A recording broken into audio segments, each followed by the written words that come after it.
Bugün Eyüp güreşiyle nerede gezek? Nerede gezek Ahmet? Bugün Eyüp Güreş ile Antwerpen, Belçika'da Antwerpen'de geziyoruz. Hı hı. Şu an en işlek mekanlar alanlarından bir yerdeyiz. Karşıda şu anda Eyüp'ün çektiği santral istasyonu, yani tren istasyonunun merkezi. Yanı başında güzel bir çocuk parkı var. Bu park her zaman belli aralıklarda, sürekli değil ama buraya kuruluyor.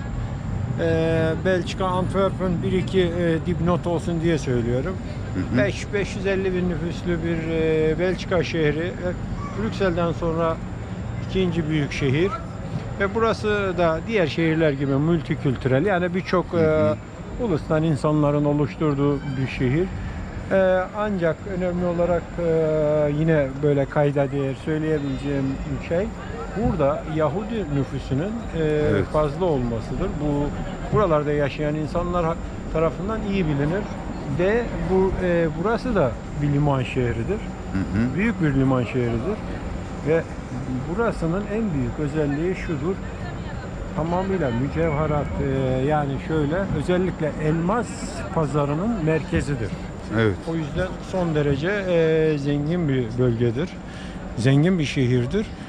Yani Avrupa şehirleri arasında önemli bir yeri vardır. Gezilecek ve güzel bir yapısı vardır. Birçok tarihi eseri de burada görebilirsiniz. Eski binaları vardır. İkinci Dünya Harbi'nde fazla bombalanmayan, tahrip edilmeyen bir şehirdir. Yani gelecek olan arkadaşların, turistlerin burayı da akıntılarının bir kenarına yazmalarını tavsiye ederim. İyi Teşekkür seyirler. ederiz. Sağ ol.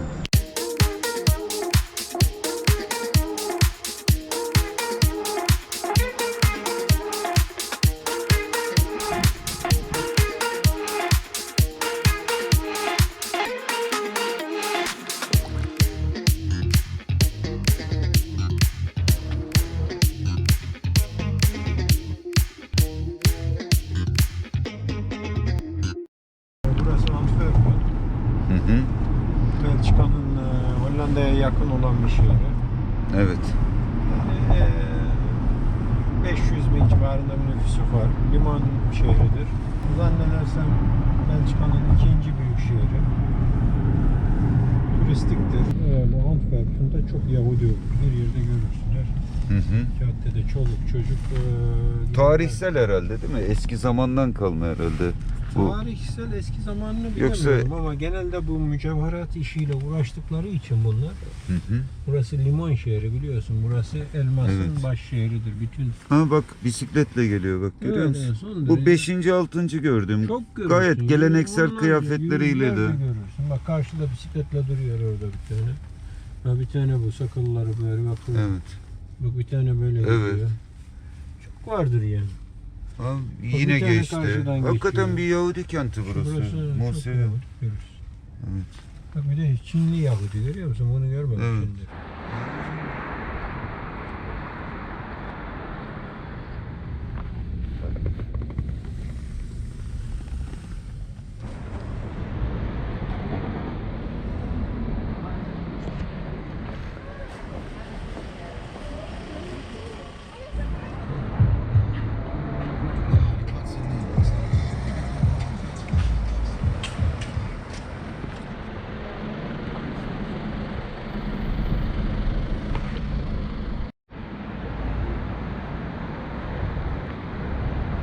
Bunlar mutlaka unveiling var, bir şey var.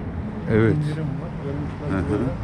Bak azar azar alıyorlar. Onlarla grup var.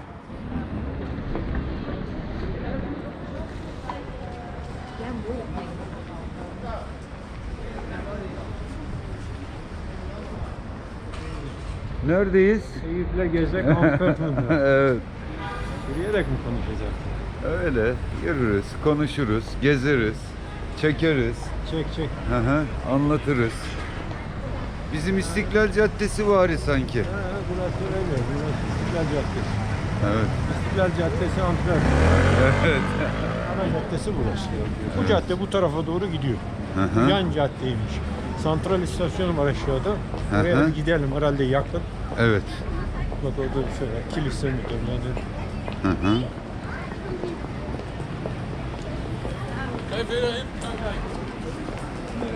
Kalabalık ya.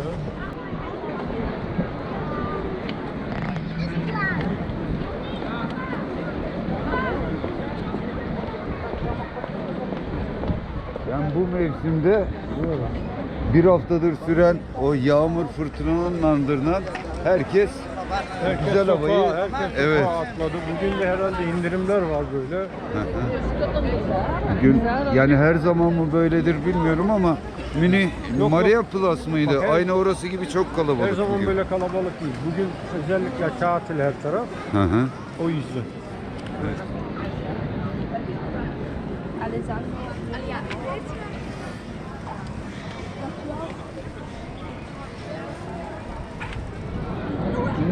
Baksana.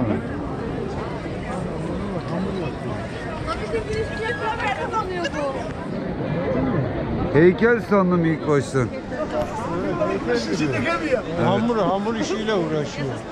Ama gerçekten hani yıl sonunun olması, havanın da güzel olmasının bunda etkisi var muhtemelen. Evet, bunlar da kiralık bisikletler Bunlar, herhalde. evet, Slimler Antwerpen.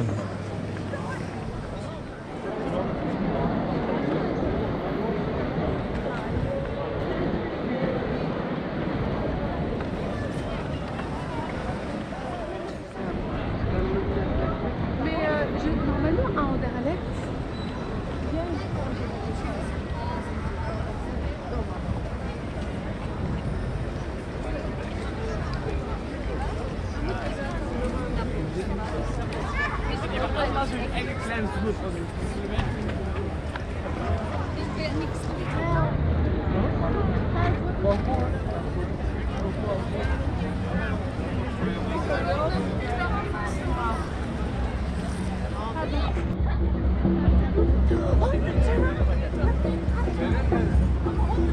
Ahmet, şu karşıdaki O güzel bina.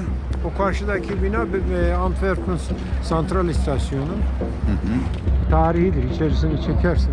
Evet. Çok güzeldir içerisi. Bayağı bir eski bir bina.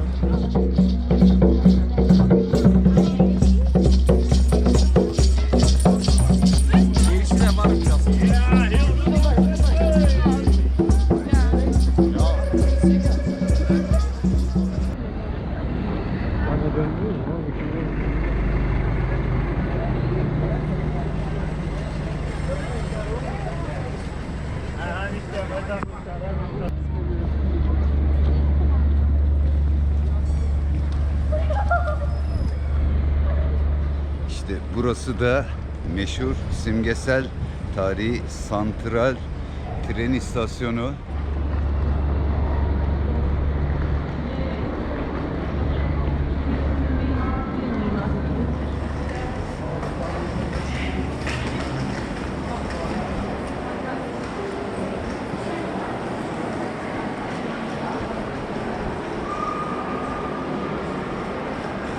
Burası da muhtemelen Birinci Dünya Savaşı sırasında ölen kişilere ait isim listesi olsa gerek.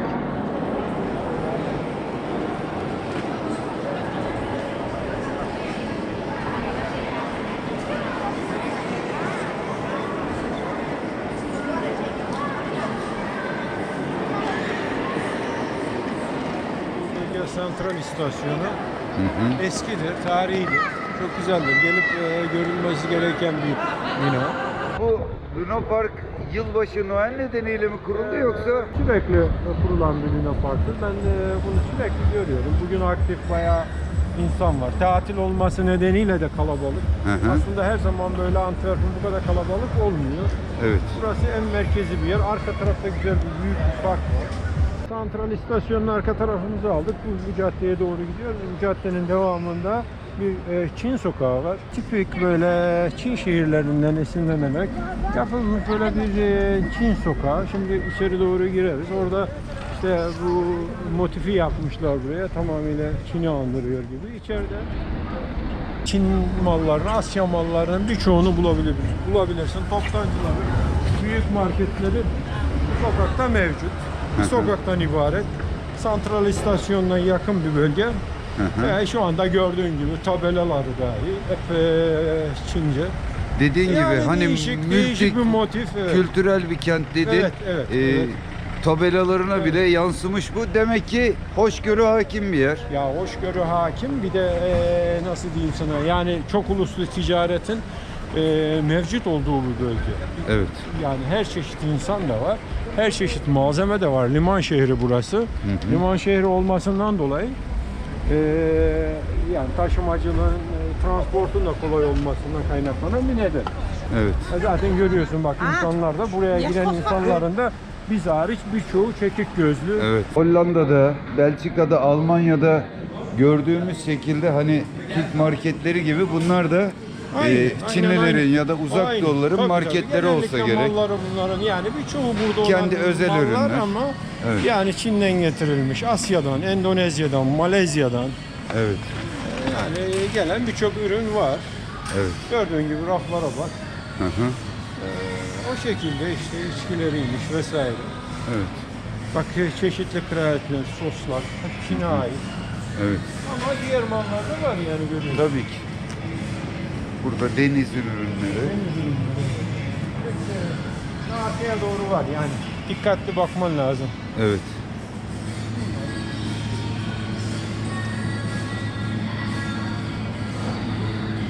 Çeşitli soslar, çeşitli baharatlar. Hı hı.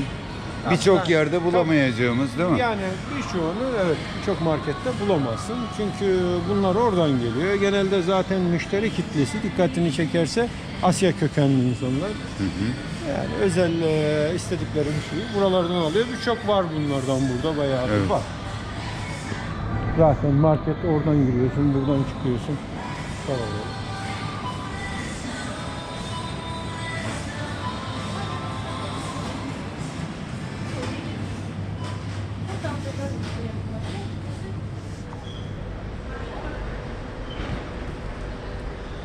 Ahmet, bu kasap reyonu falan böyle farklı farklı etler, böyle değişik kokular vardı. Evet, bu Çin marketlerinde demek Hı hı, istiyorsun. Ya evet. şimdi aslında çok güven olabilir mi? Olamayabilir. Yani burada kedi eti de olabilir, köpek eti de veya çeşitli hayvan etleri olma ihtimali var mıdır? Vardır. Zaten gördüğün gibi değişik hayvanlar Hı hı. reyonlarda vardı. Evet. Yani dikkat etmek lazım ve onlar kendi yiyeceklerini zaten biliyor. Genelde diğer milletler, Asya milletlerinin haricinde insanlar özellikle o tür yiyecekleri bence satın almıyordur. Kendi halkı, kendi kültürünün insanı alıyor. O da çok bir önem taşımıyor Elbette. anladığım kadarıyla. Ve antiparantez şunu da ilave edeyim. Belçika'da özellikle Hollanda, Flanders tarafta olan insan, toplum, kişiler Hollandaca, Flemenkçe bildiğiniz gibi konuşuyor.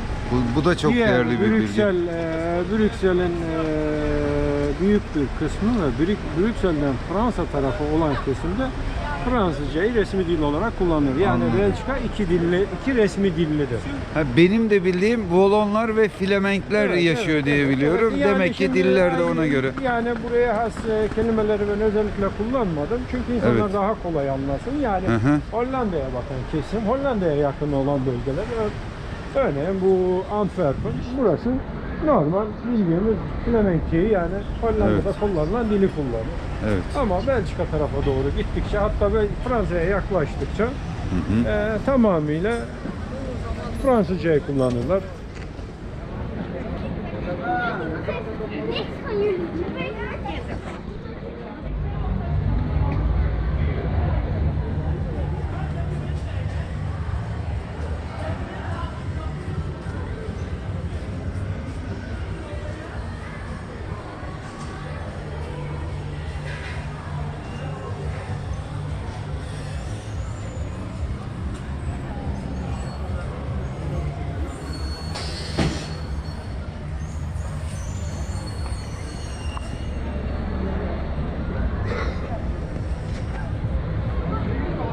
Böyle kuyumcular çarşısı, hani bizim tabirle. Kuyumcular çarşısı değil. Burada yani altın, gümüş fazla önemli değil. Burada önemli olan yani İngilizcesi diamond dedikleri elmas piyasası tamamıyla buradadır. Merkezi buradır. Evet. Görüyorsun olduğu gibi binaların altları. Evet. Genelde bu piyasada Yahudilerin elinde. Evet. Ben diyelim. Santral istasyonu yine arka tarafımıza düşüyor. bu cadde Antwerp'in en popüler caddesidir. Ta suya kadar gider. Olduğu gibi böyle tarihidir. İşte bir markaların, alışveriş merkezlerinin, Evet. kuyumcuların olduğu bir cadde. Yani öncelikle gezilecek yerlerden ilki diyelim. Evet.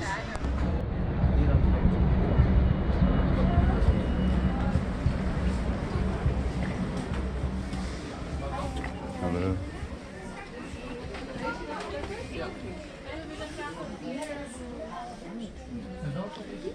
Evet, Belçika çikolatalarıyla da ünlü. Belçika Ahmet. çikolatası bunlar. Leonidas. Çok bilinir, meşhurdur. Aynı İsviçre'nin Lindy gibi. Hı hı. Hediyelik için güzel bir seçim.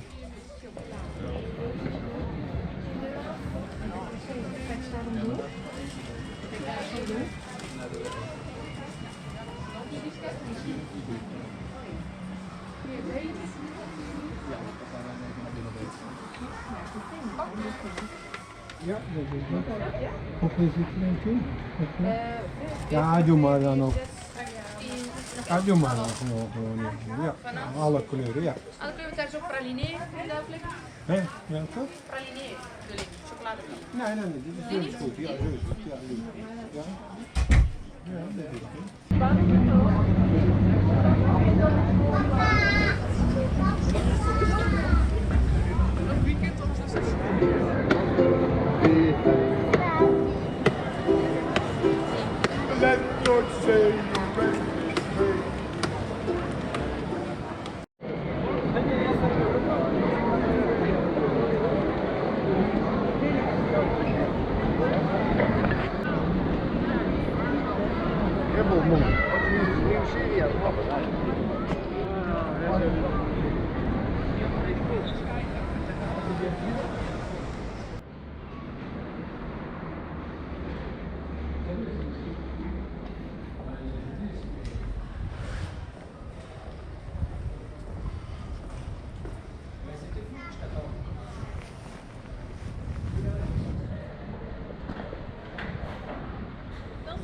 Genelde tarihi belediye binasının önündeki alanlarda Noel pazarları falan kurulur. Belki de öyle bir yere mi geldik abi?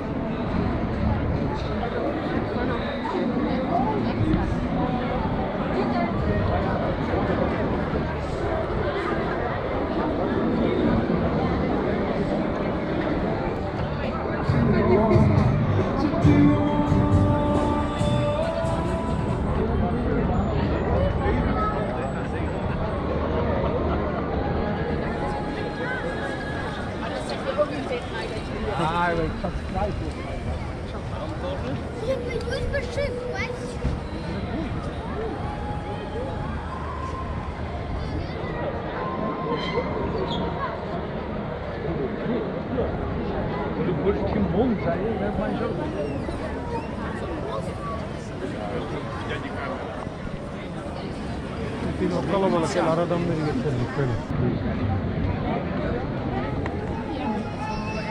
Burada yemek yemiş.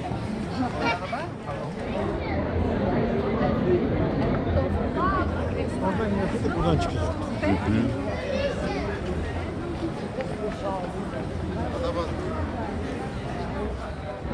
Sтой! Al! Bak oradan meydan.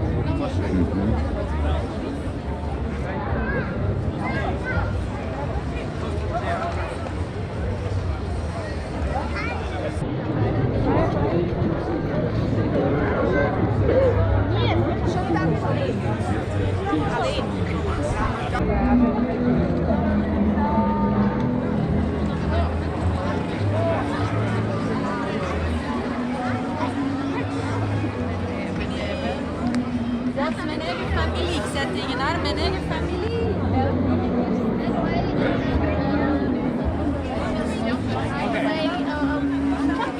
It's over there and then on the left side.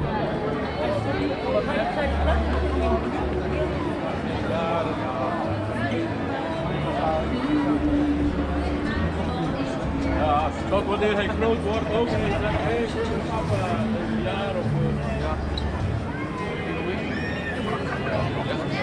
Heb je knuffels?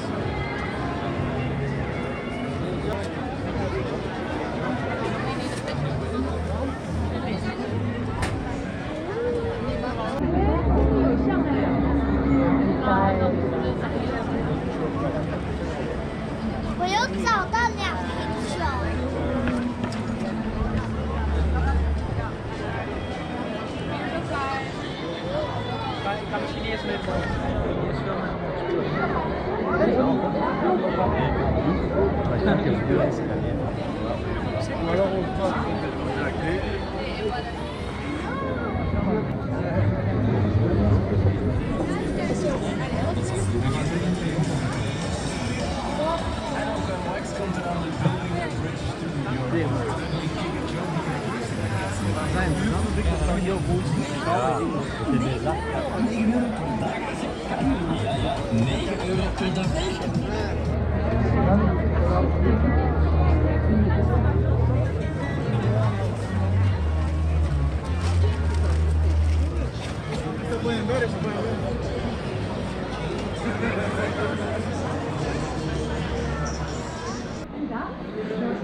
Geç.